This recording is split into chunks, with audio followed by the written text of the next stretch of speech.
Ribuan warga Iran turun ke jalan setelah gencatan senjata diumumkan antara Israel dan Iran. Orang dewasa hingga anak-anak memenuhi lapangan Enggelab pada Selasa 24 Juni. Semua bersatu menyuarakan dukungan penuh untuk angkatan bersenjata Iran saat mereka menghadapi agresi Israel. Aksi ini digelar sebagai bentuk perlawanan terhadap agresi Israel.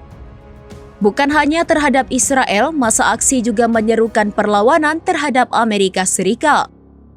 Dalam unjuk rasa tersebut, slogan-slogan lantang terdengar seperti seruan menghancurkan Amerika Serikat hingga Israel. Massa juga terlihat mengibarkan bendera Iran di jalan. Poster Ayatullah Ali Khamenei, pemimpin tertinggi Iran, hingga foto para martir turut dikibarkan. Tak hanya itu, plakat bertuliskan perlawanan terpampang jelas.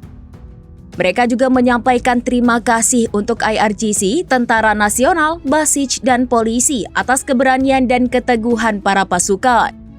Yang menjadi menarik dalam unjuk rasa tersebut, Presiden Iran Masoud Pezeshkian turut hadir dalam aksi tersebut. Presiden Iran berjalan di antara warga yang meneriakan balas dendam sebagai seruan kepada pemerintah untuk merespons dengan tegas tindakan Amerika Serikat yang menyerang Iran.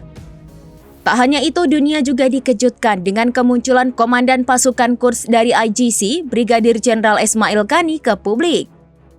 Di mana Qani tampak hadir di tengah kerumunan massa unjuk rasa di Teheran setelah sebelumnya sempat dikabarkan tewas dalam serangan Israel. Kehadiran Qani menjadi pukulan telak bagi rumor dan laporan media barat yang menyebut dirinya telah terbunuh. Rekaman yang dibagikan oleh kantor berita Tasnim dan Press TV, media yang berafiliasi dengan negara, memperlihatkan Qani disambut hangat oleh warga Teheran dalam perayaan yang disebut sebagai Operasi Kemenangan. Perayaan ini menandai berakhirnya konflik udara selama 12 hari antara Iran dan Israel yang ditutup dengan gencatan senjata yang dimediasi oleh Amerika Serikat.